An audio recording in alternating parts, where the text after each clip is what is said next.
The epic tale of Ramayana is a story most people know by heart. From being published in books, TV series, we have seen, read, or heard of the story all too well. It is also known to be a source of pertinent wisdom. The tale, although is an ancient poem, the insights are even applicable now in the current era, ages later. With the multifarious attempts to portray the story in various versions, many tidbits tend to be skipped as per the needs of different writers. So let us look at some interesting facts about the Ramayana. Did we know that Hanuman actually had a son according to an ancient legend? After meeting Seetha, Hanuman had set Ravana's kingdom on fire with his inflamed tail. Ensuing, Hanuman took a dip into the waters of a sea to cool himself down. And due to the heat, the drops of his perspiration fell into the water. Some say that it was his productive fluid which had fallen. This drop went into the mouth of a giant fish-like reptile creature, which was Makara. She was impregnated and then gave birth to Makaradwaja, who was considered to be an offspring of Hanuman. Makaradwaja, as the name says it all, had the features of both a monkey and a reptile.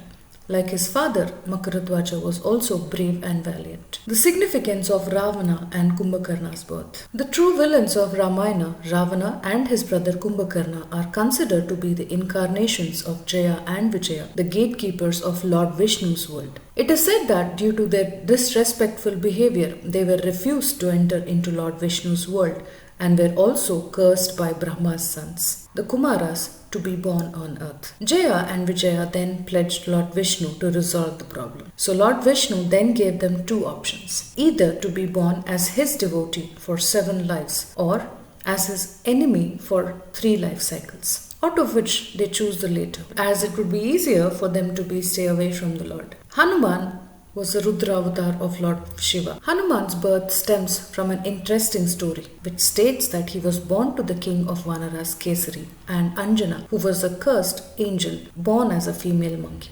Hanuman was said to be a boon from Lord Shiva and also an avatar of Lord Shiva as well. There are different versions of the Maha-epic Ramayana. Except the Ramayana authored by Valmiki, many writers have penned various versions of Ramayana, including writers like Tulsidas, which is also called as Ramacharita-manas, and a derived version known as the Rama King, which is also Thailand's national epic. The concept of Lakshman Rekha has different stories. In the epic authored by Valmiki, the story is as such that Lakshmana goes ahead to search for Rama after saying a prayer and asking the deities of the forest and the Panchabhutas to protect Seetha Devi. The concept of Lakshmana Rekha is said to have been adopted by poets and writers of a later period in their own literary works, which eventually became a popular belief later on. Moreover, the Lakshmana Rekha is not mentioned in the Valmiki Ramayana. This is mentioned by Mandodari in Lanka Khanda in Ramacharita-manas. Goddess Seetha wasn't King Janaka's own daughter. Seetha was not the biological daughter of King Janaka. She was born to the goddess of earth, Bhudevi,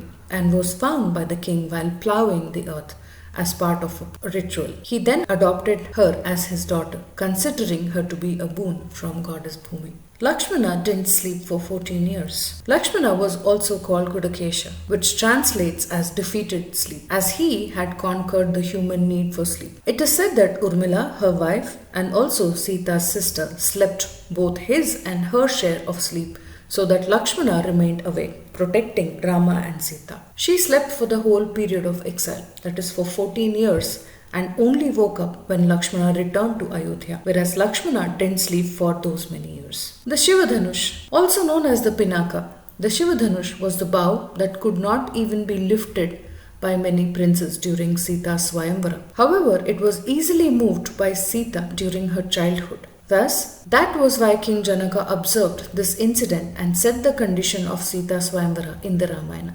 Later, Lord Rama not only lifted but even broke the Dhanush in the process of trying to bow. The ever-sleeping Kumbhakarna. Kumbhakarna was considered pious, intelligent and brave. He was so smart that Lord Indra was jealous of him. Along with his brothers Ravana and Vibhishana, Kumbhakarna once performed a major yajna and penance for Lord Brahma. When the time came for asking a boon from Brahma, his tongue was tied by goddess Saraswati. And this was on the request on Lord Indra that goddess Saraswati agreed to twist his tongue. So instead of asking for Indrasena, that is the seat of Indra, he asked for Nidrasena, the bed for sleeping. The curse of Devi Parvati to God Vishnu. The root cause for the whole of Ramayana and Seetha's abduction was a curse. When Ravana and his brothers received a boon from Lord Brahma, they planned on invading the kingdom of Amravati, the capital of Indra's kingdom. For the same, to achieve higher levels of powers, Ravana started pursuing Atmalinga. Lord Shiva, impressed by his penance, he granted him a wish. However, Lord Vishnu tricked Ravana into asking Goddess Parvati's hand from Lord Vishnu instead of the Atmalinga. Following which, Goddess Parvati, who was furious, cursed Lord Vishnu that he will also be separated from his spouse the next time, and he was born as a human. So these are few interesting mythological facts and lesser known facts about Ramayana.